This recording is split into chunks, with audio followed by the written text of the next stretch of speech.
pagsubok, hindi po sinusukuan, kundi nilalampasan.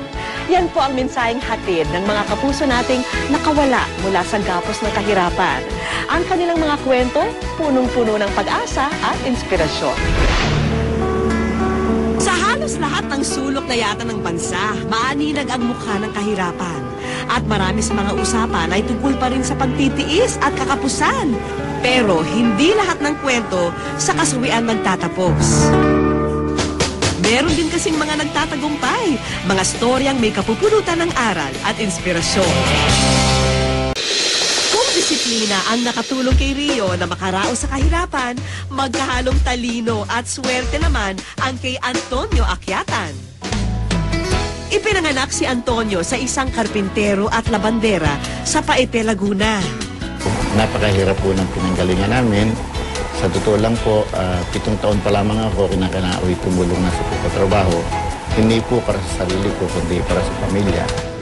Noon pa man, likas na raw sa kanya ang pagiging mahusay sa numero.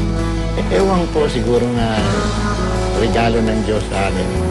Meron ba akong special intuition na nakikita ko agad ano ang divisor nito? Literal na nabago ang landas ni Antonio nang sumakay siya sa tren patungong Bicol. Nagpunta po ako sa San Pablo City. Nakakita ko yung tren na nakatigil. Sumakay po ako. Walang ticket.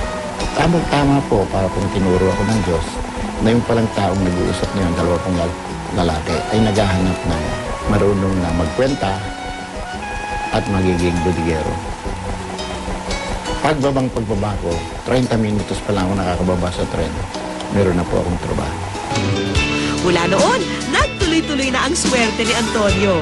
Pagka-graduate, nakakuha siya agad ng trabaho sa isang bangko. Sa kalaunan, ipinadala siya sa Amerika para mag-aral ng Advanced Labor Management sa Harvard University, kung saan nakapagtapos siyang pinakamataas sa klase. Ngayon, may sarili ng accounting at law firm at realty company si Antonio. Dahil sa kanyang kahusayan at mga kontribusyon sa lipunan, marami na rin siyang mga natanggap na parangal. Ang tawag dito ay Accountancy Hall of Fame. Pag nakatanggap ka na nito, hindi ka nabibigyan ng iba pang award dahil ito na yung the most test. At ayon kay Antonio, simple lang ang sikreto sa kanyang tagumpay. Naroon ng trabaho ng araw at gabi, kung kinakailangan, bawas ng tulog, huwag matakot sa pawis, magsikap, at higit sa lahat, magtipid. Maraming bagay ang maaring maging puhunan ng tagumpay. Talino, talento, sipag at tiyaga.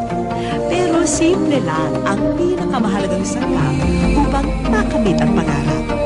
Ang paniniwalang lahat tayo may karapatang umangat sa buhay.